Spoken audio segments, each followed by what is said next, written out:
Olá, a paz do Senhor. Testemunho impactante, parte 2 do pastor Paulo Rodrigues. Assista até o final, amém? E naquela noite, existe uma mulher. Essa mulher é enfermeira. E essa enfermeira, ela serve a Deus. Mas o mais importante do que servir a Deus, ela tem o amor de Deus na vida dela. Essa mulher, ela me conhecia. Ela sabia que eu fazia parte de um grupo que comandava o tráfico naquela região.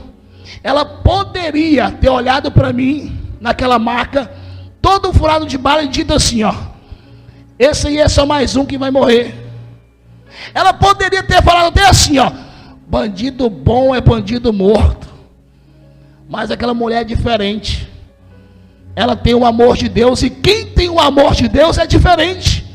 Aquela mulher, mesmo sabendo quem eu era, ela chegou do meu lado, pegou na minha mão, começou a acariciar minha cabeça, me tratando como se eu fosse o filho dela, e disse assim, ó: meu filho, Jesus te ama e pode mudar a sua história. Eu fui impactado pelaquela palavra.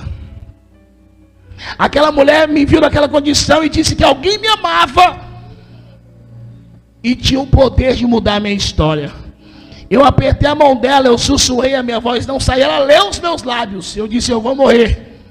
Aquela mulher cheia do amor de Deus, porque quem tem o amor de Deus tem autoridade. Ela segurou na minha mão e disse assim: ó, meu filho, você não vai morrer. Dentro da sala de reanimação, a minha mãe entrou atrás de mim. Lembro que o médico colocava ela para fora, ela entrava e dizia: eu não vou sair, eu vou ficar do lado do meu filho. O médico dizia: só não pode ficar aqui. Ela dizia: eu posso, porque ele é o meu filho. Escute, jovem, eu era um jovem que tinha dinheiro, tinha aquela falsa fama que o inimigo dá, cheio de amigos, aqueles falsos amigos.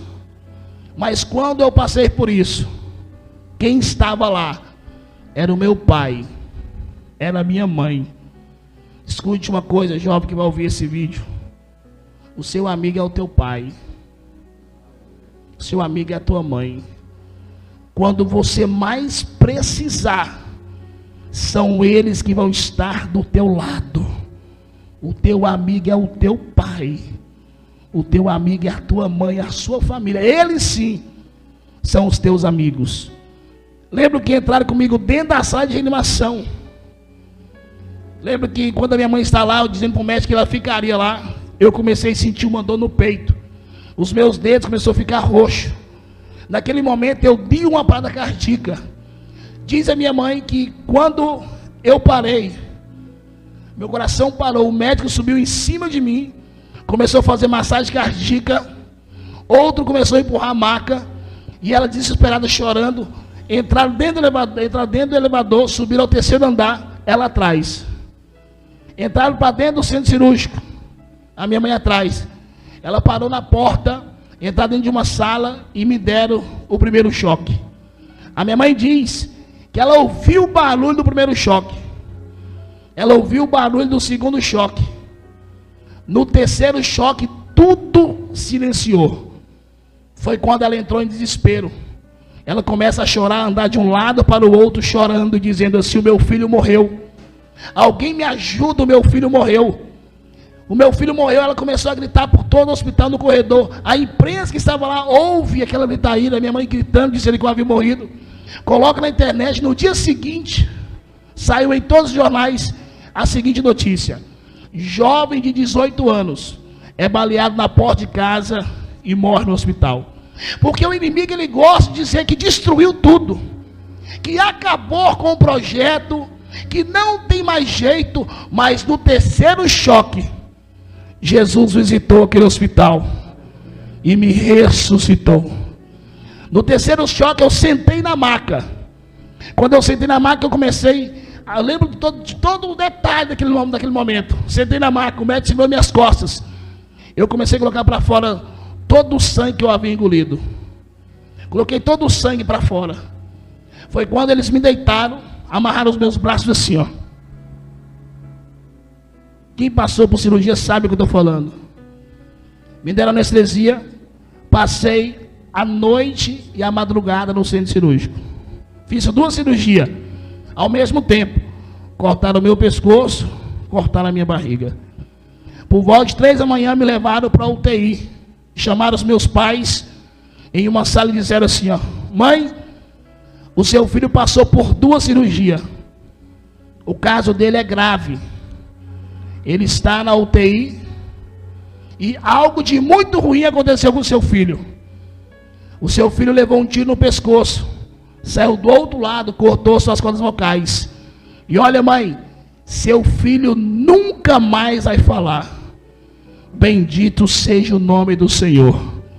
Eu tenho certeza que você está ouvindo a minha voz aonde você está. Se cumpriu na minha vida o que Jesus disse: o que é impossível para o homem é possível para Deus. Eu posso estar aqui hoje, você está aí me ouvindo, achando que não tem mais jeito para você, achando que não tem mais jeito para o teu filho, mas eu estou aqui em nome de Jesus para dizer para você que a palavra final é de Deus. Lembro que eu fiquei na UTI durante 4 dias. Lembro que quando eu acordei, o meu pai acordei com a voz dizendo assim: Paulo, Paulo. Abriu meus olhos, era o meu pai. E eu lembro que quando eu abri os olhos, eu dei um sorriso muito lindo para ele. Sabe por quê, queridos? Eu sabia que eu havia morrido. E quando eu abri os olhos, eu tive certeza que o dono da vida tinha me dado a vida novamente. E eu gosto de destacar algo muito importante que eu passei naquela UTI. Eu estava dentro da UTI do maior hospital do estado de Goiás, que é em Goiânia, o hospital de urgências. E muitas pessoas ali, junto com a UTI, muitas máquinas, muitas pessoas, eu passava o dia todo ouvindo o barulho daquelas máquinas. Pi, pi, pi, pi. Alguém tinha perdido a vida. Via os médicos correndo ali, tentavam fazer alguma coisa, não conseguiam.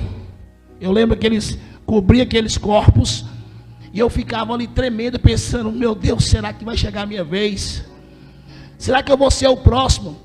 As pessoas perdendo a vida do meu lado e eu consciente, respirando com a ajuda do aparelho. E algo muito importante eu aprendi naquela UTI. Primeiro, dar valor no fôlego de vida. E eu me lembro até hoje da oração que eu fiz naquele lugar. Eu falei assim: Deus, eu não quero que as pessoas que fizeram isso comigo passem pelo que eu estou passando.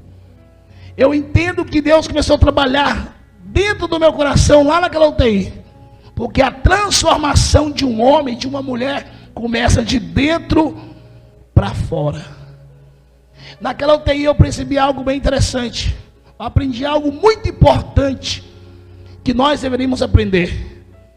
Naquela UTI eu vi que o dinheiro que eu tinha não era nada.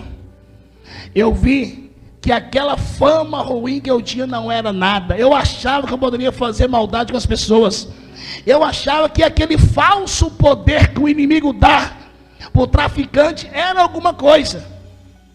Mas quando eu estava dentro da UTI, eu percebi que se não fosse a mão de Deus, eu não estaria aqui. Com 11 dias eu saí daquele hospital. Lembro que eu saí usando uma bolsa de colostomia. Estava com o intestino para lá de fora. Saí usando uma mangueira que tinha que bater tudo e passar por essa mangueira para mim se alimentar. Saí usando um aparelho aqui no pescoço e saí sem falar. Fui embora para casa. Lembro que quando estava em casa, Deus enviou 3 anjos na minha casa. 3 anjos. Passou que anjo era esses? 3 senhoras que faziam parte do ciclo de oração de uma igreja.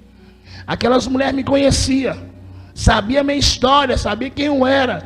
Mesmo assim, elas iam lá na minha casa todos os dias, oravam comigo, cantavam louvores, hinos todos os dias.